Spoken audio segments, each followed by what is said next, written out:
Mucho antes de que Honduras fuera llamada así, su territorio estuvo habitado por civilizaciones con estructuras sociales complejas, sistemas agrícolas avanzados y una profunda conexión con el cosmos. Copán fue gobernada por una dinastía que dejó su huella en monumentos y estelas de piedra. Sus reyes transformaron la ciudad en una potencia regional. Pero Honduras no fue solo habitada por los mayas. En otras regiones del país, especialmente en el centro, sur y oriente, existieron pueblos como los lencas, tolupanes, pech, tahuacas y chortís. Muchos de ellos no dejaron grandes ciudades de piedra, pero sí desarrollaron culturas agrícolas, cosmovisiones propias y estructuras sociales bien definidas. Fue en 1524 cuando los primeros conquistadores españoles, liderados por Cristóbal de Olid, desembarcaron en la costa norte, enviados por Hernán Cortés. Muy pronto otros capitanes llegaron con intenciones de control, como Francisco de las Casas y Pedro de Alvarado, lo que convirtió la conquista en un caos de intereses personales y enfrentamientos militares. Mientras tanto, los pueblos indígenas resistían.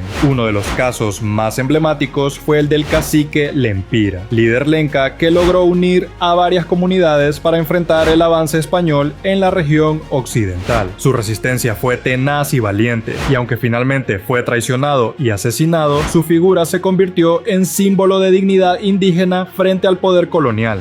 Con el paso de los años, los conquistadores lograron establecer ciudades como Trujillo, Comayagua y Gracias, que se convirtieron en núcleos del poder colonial. La administración española impuso un nuevo orden político y económico centrado en la extracción de riqueza, sobre todo oro y plata, y en el control de la población local. Durante la época colonial, Honduras se transformó en una pieza más dentro del extenso engranaje del Imperio Español en América. Yuscarán y Tegucigalpa, por ejemplo, crecieron como centros mineros desde el siglo XVI. Las minas eran trabajadas principalmente por indígenas sometidos a la encomienda o al repartimiento. La evangelización fue también un instrumento de control social. No solo se trataba de cambiar creencias, sino de establecer una jerarquía donde los españoles y sus valores eran considerados civilizados, y todo lo demás debía corregirse o desaparecer. Durante más de 300 años, Honduras fue una colonia marginal en términos de riqueza para la corona, pero estratégica en el control territorial del imperio.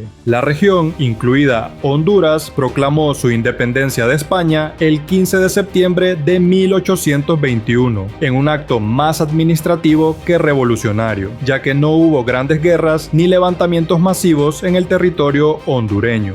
Apenas unos meses después de proclamarse la separación de España, las provincias centroamericanas, incluyendo Honduras, se anexaron al efímero imperio mexicano de Agustín de Iturbide en 1822, pero esta anexión duró poco. En 1823 se creó la República Federal de Centroamérica, un intento de unión entre los estados centroamericanos inspirada en modelos federales como el de Estados Unidos. Francisco Morazán fue un hondureño de nacimiento y se convirtió en el principal defensor del proyecto federalista centroamericano. En el contexto hondureño, Morazán se consolidó como un líder político y militar destacado, especialmente tras su triunfo en la Batalla de la Trinidad en 1827. Desde ahí fue ganando poder e influencia hasta llegar a la presidencia de la República Federal en 1830. En 1838, la federación comenzó a desintegrarse formalmente y Morazán fue derrotado y obligado al exilio. Aún así, no abandonó su visión. Intentó regresar para restaurar la federación, pero fue capturado en Costa Rica en 1842 y fusilado. La disolución de la República Federal de Centroamérica en 1838 marcó el inicio de un periodo caótico en la historia de Honduras. Sin una identidad nacional clara ni una economía fuerte, Honduras quedó atrapada en disputas entre liberales y conservadores, con alianzas volátiles y frecuentes intervenciones armadas. En lugar de avanzar hacia una república funcional, Honduras cayó en un ciclo de gobiernos efímeros, revueltas armadas y decisiones improvisadas. Tras la disolución de la República Federal en 1838, se produjeron constantes luchas por el control político y militar. Una figura clave en este contexto fue William Walker, el aventurero estadounidense que invadió Nicaragua en 1855 con el objetivo de establecer un régimen esclavista. y fue precisamente en territorio hondureño donde Walker fue capturado y ejecutado en 1860 luego de grandes luchas, cerrando uno de los episodios más tensos del siglo. A pesar de los intentos de varios líderes como Justo Rufino Barrios, un guatemalteco que quería restaurar la Unión Centroamericana, los esfuerzos de reunificación fracasaron repetidamente. A finales del siglo XIX, Honduras entró en una etapa de reformas liberales impulsadas por caudillos y presidentes afines a la ideología liberal que dominaba la región en ese momento. En el ámbito económico, el país vivió una transformación importante con la expansión del cultivo del café en las zonas montañosas y del banano en la costa norte. Esta última actividad fue la que más impacto generó, pues atrajo inversión extranjera, particularmente de empresas estadounidenses como la United Fruit Company y la Standard Fruit Company. Durante la primera mitad del siglo XX, Honduras se consolidó como el arquetipo de la República Bananera. Este término, acuñado por escritores y analistas políticos, no fue casual. Describía con crudeza cómo empresas extranjeras llegaron a controlar vastas extensiones del territorio hondureño, así como aspectos clave de su economía y su política. Estas compañías no solo cultivaban y exportaban banano, construyeron ferrocarriles, puertos y hasta viviendas para sus empleados, creando una especie de estado dentro del estado en la costa norte del país. A cambio de estas inversiones recibían concesiones privilegiadas del gobierno hondureño, como tierras casi gratuitas, exenciones de impuestos y control sobre rutas logísticas. Esta dependencia fue tan profunda que incluso la estabilidad política del país llegó a girar en torno a los intereses de estas empresas. Golpes de estado, cambios de gobierno e incluso leyes laborales eran moldeadas para no afectar las operaciones de las bananeras. Las luchas laborales también comenzaron a emerger en este contexto. Las condiciones de los trabajadores eran precarias, con bajos salarios, largas jornadas y represión sindical. Cualquier intento de organización era rápidamente desmantelado, muchas veces con apoyo del propio Estado alineado con las empresas. La dictadura de Tiburcio Carías Andino fue uno de los regímenes más largos y autoritarios en la historia de Honduras. Gobernó el país entre 1933 y 1949. Su ascenso se dio en un contexto de crisis global y polarización ideológica, y supo aprovechar el miedo al comunismo para justificar el endurecimiento del régimen. Durante su mandato, reprimió duramente a la oposición política, censuró la prensa, encarceló o exilió a sus críticos y fortaleció los aparatos policiales y militares. Su gobierno mantuvo buenas relaciones con Estados Unidos y las compañías bananeras, que veían en él un aliado estable para sus intereses económicos. Uno de los episodios más oscuros de su régimen fue la masacre en San Pedro Sula en 1944. Ese año, en el contexto de protestas contra las dictaduras en Centroamérica, especialmente después de la caída del dictador salvadoreño Maximiliano Hernández Martínez, en Honduras también comenzaron a organizarse manifestaciones exigiendo el fin del régimen de Carías. En San Pedro Sula, una gran concentración de ciudadanos salió a las calles para exigir democracia, elecciones libres y el fin del autoritarismo.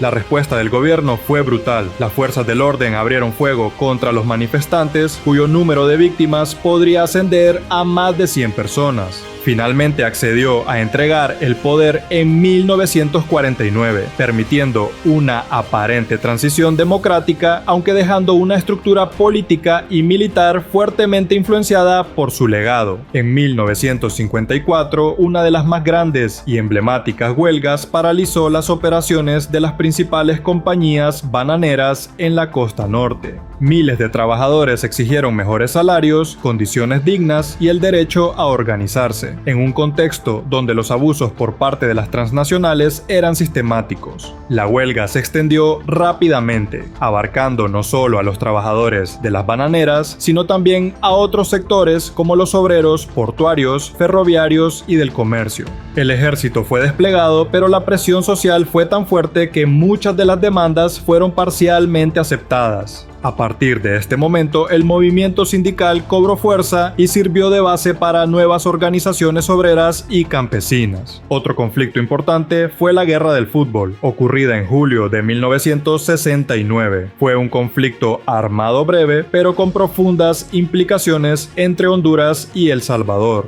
Aunque su nombre se popularizó por coincidir con una serie de partidos eliminatorios para la Copa Mundial de la FIFA, las verdaderas causas del enfrentamiento fueron mucho más complejas. Durante años, una gran cantidad de salvadoreños emigró a Honduras en busca de tierras y trabajo, especialmente en zonas rurales. Sin embargo, a finales de los años 60, el gobierno hondureño, presionado por sectores nacionales que reclamaban la recuperación de tierras, implementó reformas agrarias que afectaron a muchos de esos migrantes. Esto generó expulsiones masivas y un clima de hostilidad que aumentó la tensión entre ambos países. El conflicto estalló después del tercer partido entre las selecciones nacionales, pero el fútbol fue solo el catalizador. El Salvador rompió relaciones diplomáticas con Honduras y poco después lanzó una ofensiva militar. La guerra duró apenas 100 horas, pero causó miles de muertos y dejó una huella de resentimiento. La intervención de la Organización de los Estados Americanos permitió un alto al fuego, pero las consecuencias fueron duraderas. El comercio entre ambos países se detuvo, las fronteras quedaron cerradas por más de una década, y las heridas sociales y políticas tardaron años en sanar.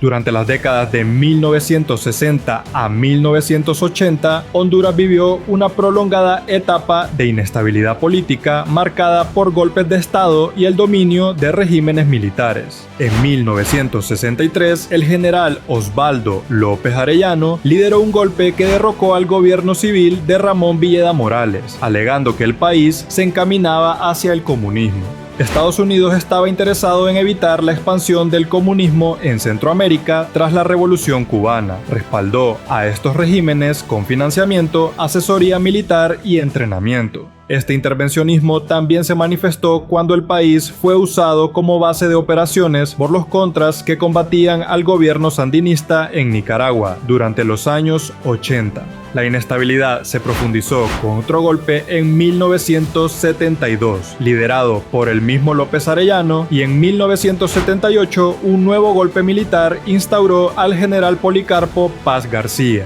Ante la presión interna y externa por democratizar el país, en 1980 se convocó una Asamblea Nacional Constituyente, que desembocó en la creación de una nueva constitución en 1982. Esta Carta Magna estableció las bases para un sistema republicano, representativo y multipartidista, garantizando elecciones libres, la división de poderes y el respeto a los derechos fundamentales. Ese mismo año se celebraron elecciones democráticas que llevaron al poder al presidente Roberto Suazo Córdoba, marcando el inicio del gobierno civil tras casi 20 años de dictaduras militares. La Constitución de 1982 sigue vigente hasta la fecha, aunque ha sufrido varias reformas. Fue un paso decisivo para institucionalizar la democracia en Honduras, sentando las bases legales que permitieron alternancias políticas pacíficas. El huracán Mitch fue otro evento importante en el país que azotó Honduras a finales de octubre de 1998. Fue una de las catástrofes naturales más destructivas en la historia del país y de Centroamérica. El saldo fue devastador, con más de 7.000 muertos, cientos de miles de desplazados, miles de viviendas destruidas y un colapso en los sistemas de transporte, salud y comunicaciones. El impacto económico fue profundo. Mitch arrasó cultivos enteros de café y banano, afectando gravemente a la economía rural y provocando una caída significativa del PIB. La reconstrucción tomó años y colocó a Honduras en una dependencia más fuerte de la ayuda internacional. A nivel social, el desastre agudizó la pobreza, impulsó la migración y dejó secuelas duraderas en el desarrollo del país. Uno de los eventos más recientes fue el golpe de Estado de 2009 en Honduras. Marcó un giro dramático en su historia. El presidente Manuel Zelaya fue derrocado el 28 de junio por los militares y enviado al exilio, tras intentar llevar a cabo una consulta popular que sus opositores consideraban inconstitucional, ya que se sospechaba que buscaba allanar el camino para su reelección. El Congreso y la Corte Suprema avalaron su destitución, pero la comunidad internacional lo calificó como un golpe de Estado. A nivel internacional, Honduras fue suspendida temporalmente de la OEA y muchos países retiraron embajadores. Internamente, la crisis política desencadenó protestas, represión y un clima de tensión que se extendió por años. Las elecciones de noviembre de 2009, en medio de un ambiente tenso, llevaron a Porfirio Lobo al poder, llevando al Partido Nacional a gobernar por 12 años. Muchas gracias por haber llegado hasta esta parte del video, y si te ha gustado el contenido puedes apoyarme con un like, y si quieres beneficios exclusivos también puedes ser miembro del canal y así nos estaremos viendo en la próxima historia.